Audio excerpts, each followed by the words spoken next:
So student, आज की class में हम लोग डिस्कस करेंगे कि मेथड ऑफ डायमेंशन से किसी भी फिजिकल इक्वेशन को कैसे डेराइव किया जाता है।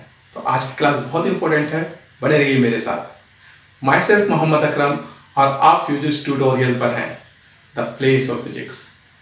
सो स्टूडेंट, आइए हम लोग देखते हैं कि कैसे किसी भी फिजिकल इक्वेशन को with the help of dimension derive करते हैं।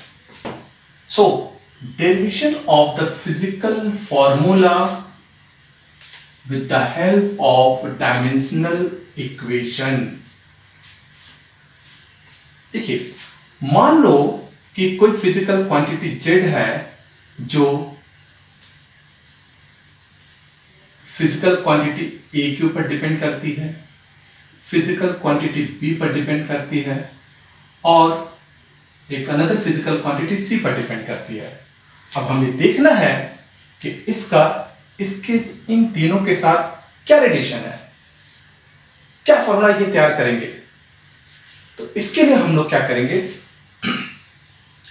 मान लेंगे कि z is directly proportional to a पर पावर a, मतलब इस फिजिकल क्वांटिटी के ऊपर एक पावर ले लीजिए, जो दूसरा फिजिकल क्वांटिटी b है उसके ऊपर भी पावर ले लीजिए, मान लो इसके ऊपर हमने b ले लिया। तीसरा फिजिकल क्वांटिटी c है तो इसके ऊपर भी पावर ले लीजिए, मान लीजिए हमने इसके ऊपर c पावर ले लिया। और इस प्रोपोर्शनल साइन को हटा दो, तो इसे हटाओगे तो क्या लगाएंगे, एक न्यूमेरिकल कांस्टेंट a b पर पावर b और c पर पावर c, और इसे आप इक्वेशन नंबर 1 मान लें। हमारा मेन ऑब्जेक्टिव क्या होगा कि इस पावर को फाइंड आउट करना कि ये जो पावर a b c है ये क्या है, इसकी वैल्यू क्या है। इसे ही फाइंड आउट करके हम इस इक्वेशन में रख देंगे।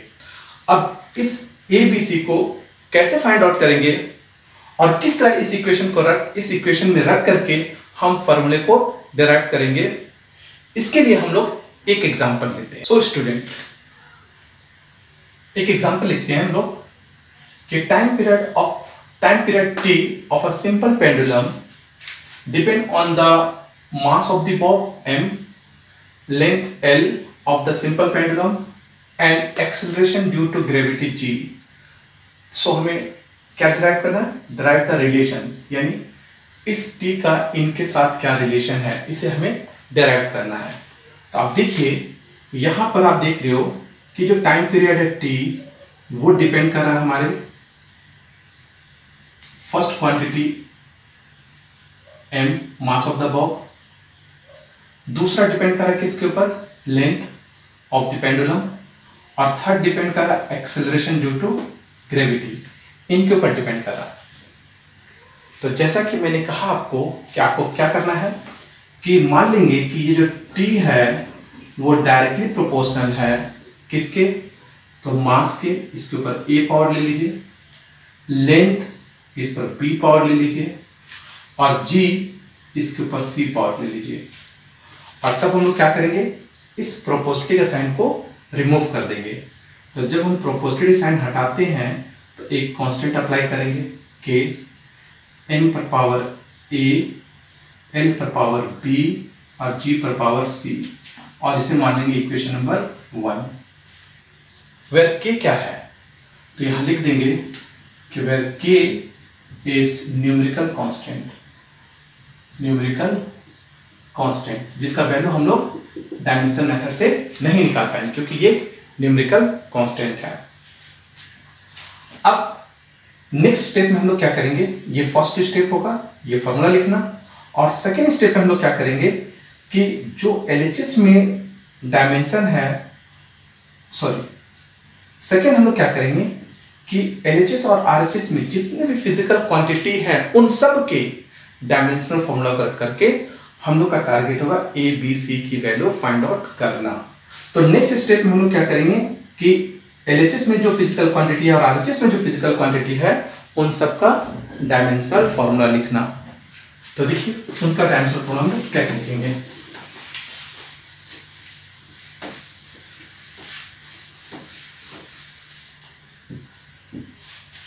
LHS में आपके पास क्या है, टाइम पीरियड, तो टाइम पीरियड का डायमेंशनल फॉर्मूला लिख दो m0 L0 t पर पावर 1। RHS में k है जो कि न्यूमेरिकल कांस्टेंट है, उसका डायमेंशन थोड़ा नहीं होता है, इसलिए हम उसको नहीं लिखेंगे। दूसरा क्या है मास, तो इसका डायमेंशन होता है m, डायमेंशन थोड़ा m होता है। इस पर पावर क्या है a। दूसरा क्या है लेंथ, तो लेंथ के लिए कैपिटल L, इस पर पावर कितना है b। और तीसरा है एक्सेलरेशन ड्यू टू ग्रेविटी, तो एक्सेलरेशन ड्यू टू ग्रेविटी का डायमेंशन थोड़ा होता है L1 t-2, इस पर पावर c लगा देंगे, इस पर पावर c लगा देंगे। और अब हम लोग इसको सॉल्व करेंगे, तो m पर पावर 0, l पर पावर 0, t पर पावर 1। अब आप बोलोगे कि सर यहाँ पर आपने जैसे एक्सेलरेशन ड्यू टू ग्रेविटी था तो इसमें मास नहीं लिखा, तो नेसेसरी नहीं है, सॉल्व करते समय ये नेसेसरी नहीं है कि जो फिजिकल क्वांटिटी नहीं है उसको भी लिखें। हाँ, अगर हमें डायमेंशनल फॉर्मूला लिखने के लिए आता तो हम फाइनल रिजल्ट में m, l और t तीनों लिखने होते हैं, वो नेसेसरी है। लेकिन यहाँ क्योंकि हम किसी सिंप्लीफिकेशन को कर रहे हैं इसलिए नेसेसरी नहीं है। तो बताइए क्या हो जाएगा, m पर पावर a, l पर पावर b, और यहां पर l और t दोनों है तो आपको पता पावर से पावर मल्टीप्लाई होगा, तो l पर पावर c और t पर पावर -2c होगा। उसके बाद यहां देखिए m पर पावर a, l यहां इनटू में है तो इसलिए पावर ऐड हो जाएंगे, तो हो जाएगा b प्लस c, और ये हो जाएगा t पर पावर -2c। ठीक है, LHS में क्या था m0 l0 t1, RHS में क्या है ये फाइनल, इसे इक्वेशन नंबर 2 मान लीजिए। अब आप देखो, या तो हम लोगों ने प्रीवियस क्लास में प्रिंसिपल ऑफ होमोजेनिटी डिस्कस किया था, जो ये कहता है कि कोई भी रिलेशन डायमेंशनली तब करेक्ट होते हैं जब हर एक फंडामेंटल क्वांटिटी का LHS और RHS में डायमेंशन सेम होते हैं। यानी अगर हम प्रिंसिपल ऑफ होमोजेनिटी को यहाँ पर अप्लाई करते हैं तो यहाँ पर जो मास का डायमेंशन a है और यहाँ पर मास का डायमेंशन 0 है, ये दोनों आपस में इक्वल हो जाएंगे। उस तरह l का l से और t का t से हम डायमेंशन को इक्वेट करेंगे। तो यहाँ पर आप लिखना by principle of homogeneity, by principle of homogeneity क्या कहोगे कि a पर पावर जो मास का डायमेंशन है उसको आपस में इक्वेट कर देंगे, तो a पर पावर g, यहाँ m पर पावर a है और यहाँ m पर पावर 0 है, इसलिए दोनों आपस में इक्वेट हो जाएंगे। तो a = 1 हो जाएगा यहाँ पर, और यहाँ पर l पर क्या है b प्लस c, और यहाँ l पर क्या है 0, तो होगा b प्लस c = 0। अब यहाँ देखिए टाइम पर -2c पावर है और जबकि यहाँ टाइम पर 1 पावर है, तो यहाँ हो जाएगा 2c -2c = 1। अब इन तीनों को आपस में सॉल्व करके a b c की वैल्यू फाइंड आउट करना है।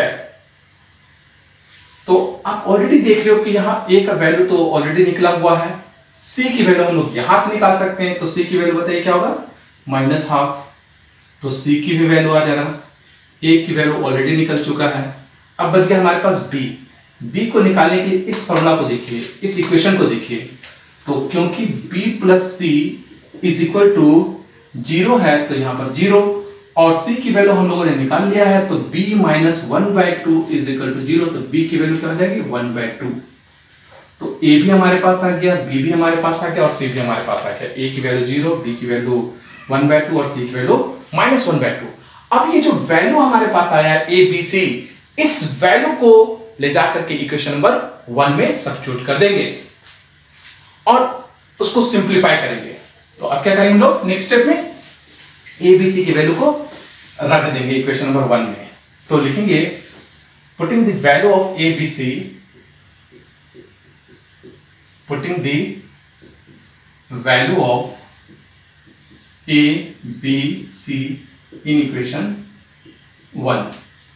तो इक्वेशन 1 क्या है देखिए ध्यान से, तो यहां पर था t = k, m पर पावर a था तो 0, l पर पावर b है तो b की वैल्यू 1/2 है, और g पर पावर c है तो c की वैल्यू -1/2 है। अब इसे हम सिंप्लीफाई कर देंगे। तो सिंप्लीफाई किस तरह, जैसे माइनस पावर है उसको डिवाइड में ले जाओ, 0 पावर है तो उसे हटा दो, तो इस तरह से थोड़ा सा हम लोग इसकी सिंप्लीफिकेशन कर सकते हैं। तो जैसे ये k है, m पर पावर 0 है, इसका मतलब ये हट जाएगा, तो l पर पावर क्या हो जाएगा हाफ, और ये g माइनस में पावर है तो इसलिए इसको g नीचे ले जाइए और यहाँ पर प्लस हाफ कर दीजिए। अब एक चीज और भी कर सकते हो कि जैसे आपको पता है कि हाफ पावर रूट को रिप्रेजेंट करता है, तो ये रूट l और डिवाइडेड बाय रूट g, तो फाइनली ये क्या बन जाएगा, t is equal to k under root l upon g। यहां पर मैं एक बात आपको बता दूं कि मान लो कि आप यहां तक सॉल्व नहीं कर पाए, सिर्फ पावर रखा और उसको आपने माइनस था उसको प्लस कर दिया और यहां तक हिला के छोड़ दिया, कोई दिक्कत नहीं है, आपके मार्क्स नहीं कटने हैं, है ना। तो ये माइंड में रखना है कि आपको ऐसा कोई मार्क्स यहाँ पर डिटेक्ट नहीं हो रहा, बट हाँ चूंकि बीइंग अ साइंस स्टूडेंट आपको सिंप्लीफिकेशन जरूर करनी चाहिए। तो ये हुआ। और एक टाइप का और, यानी कि अभी को आपने क्या किया, हमने एबीसी की वैल्यू निकाला, इक्वेशन नंबर 1 में सब्स्टिट्यूट किया, उसको सोल्व कर दिया। यही ऑब्जेक्टिव है, यही टारगेट है कि एबीसी निकालना और उसकी वैल्यू को सब्स्टिट्यूट कर देना। लेकिन एक इसी टाइप में एक प्रूविंग टाइप का भी क्वेश्चन आता है, तो देखते हैं हम लोग नेक्स्ट अनदर एग्जांपल, है ना, प्रूविंग टाइप से कैसे। तो देखिए एक प्रूविंग टाइप के questions like time period of a planet, time period capital T of a planet revolving around the sun depend on the mass m of the sun, distance r of the planet from the sun and gravitational constant capital G. Then prove that T square is directly proportional to r cube. तो ये भी एक another बहुत important question है proving type से। तो इस type के क्वेश्चन भी बन सकते हैं। अब इनको कैसे सॉल्व करेंगे, तो सॉल्व करने की प्रोसेस सेम है, लास्ट में थोड़ी सी चेंजिंग होगी। देखिए कैसे, तो देखिए यार स्टूडेंट कि यहां पर आपके पास है टाइम पीरियड T, किसके ऊपर डिपेंड कर रहा है, first mass, second r distance और third gravitational constant capital G। तो हमें क्या करना है, इस T का हम क्या करेंगे कि इस T को डायरेक्टली प्रोपोर्शनल में लेंगे मास पर पावर a, r पर पावर b और कैपिटल G पर पावर c, और तब प्रोपोर्शनलिटी साइन हटा दीजिए, तो t is equal to k m पर पावर a, r पर पावर b और g पर पावर c। इसे इक्वेशन नंबर 1 मान लेंगे। और सिमिलरली कि हम यहाँ पर डायमेंशनल फॉर्मूला रखेंगे सभी का और इस ABC की वैल्यू फाइंड आउट करेंगे। देखिए कैसे,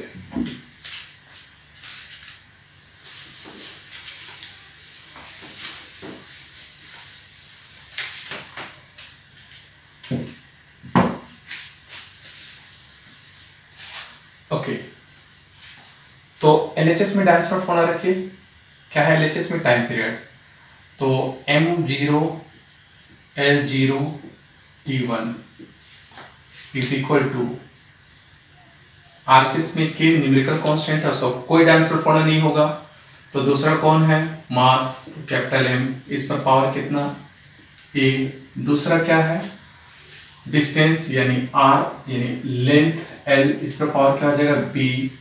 तीसरा कौन है, कैपिटल G, कैपिटल G का क्या होता है m पर पावर -1, l पर पावर 3 एंड t पर पावर -2। ठीक है, t पर पावर -2, इसके पर पावर कितना होल c, तो यहां पर क्या बन जाएगा m पर पावर a इंटू l पर पावर b इंटू यहां पर होल पावर है तो m पर पावर -c, l पर पावर 3c और t पर पावर -2c। ठीक है, तो अब इन्हें हमें क्या करना है, सिंपली कि मास को आपस में पावर को सम कर देंगे, यानी आप देख रहे हो। अब हमें क्या करना है कि इसकी सिंप्लीफिकेशन है, तो मास पर a पावर है तो a, यहां पर मास पर c पावर है तो -c, लेंथ पर पावर b है b, लेंथ पर एक लेंथ यहां पर और है तो उस पर 3c है तो +3c हो जाएगा, और टाइम राइट हैंड साइड में सिर्फ एक ही है -2c पावर है। ठीक है, ओके, नाउ इसे इक्वेशन नंबर 2 मान लीजिए, और फिर बाय प्रिंसिपल ऑफ होमोजेनिटी, जैसा कि इससे पहले वाले क्वेश्चन में हमने किया, बाय प्रिंसिपल ऑफ होमोजेनिटी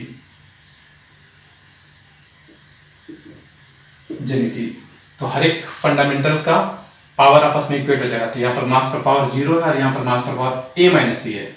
हम कहेंगे a minus c is equal to 0। l पर पावर यहाँ b प्लस 3c और l पर पावर 0 है, तो b plus 3c is equal to 0। और t पर पावर यहाँ पर माइनस 2c है, तो माइनस 2c लिखिए, और यहाँ पर t पर पावर 1 है तो 1 लिखिए और सॉल्व कीजिए, तो c is equal to minus half आ जाएगा। c की वैल्यू आ गया। इस c की वैल्यू यहाँ पर रख दोगे तो a की वैल्यू आ जाएगा। So therefore a minus c is equal to 0 है ना, तो a minus half is equal to 0। अच्छा, ऑलरेडी ये माइनस है तो माइनस में प्लस हो जाएगा, तो plus half is equal to 0, तो a is equal to minus half, तो a की भी वैल्यू आ गई। अब a और a की वैल्यू है, c की वैल्यू है, c की वैल्यू आप यहाँ रखो तो b की भी वैल्यू आ जाएगी। तो since b plus 3c is equal to 0 है, तो b प्लस 3 इंटू c की वैल्यू हमारे पास क्या है, c की वैल्यू माइनस हाफ है, तो माइनस हाफ लिख दो इज इक्वल टू 0। तो यहां से b की वैल्यू आ जाएगा, ये माइनस 3/2 हो जाएगा, तो राइट हैंड साइड पर जाकर के प्लस 3/2 हो जाएगा। तो ये b, ये a और ये c, a b c की वैल्यू हमारे पास आ चुकी है। अब इन तीनों वैल्यू को इक्वेशन नंबर 1 में सब्स्टिट्यूट करना है। तो putting the value, this value in equation number 1, ठीक है। तो putting this value in equation number 1, equation number 1, तो putting this value, putting these values in equation 1।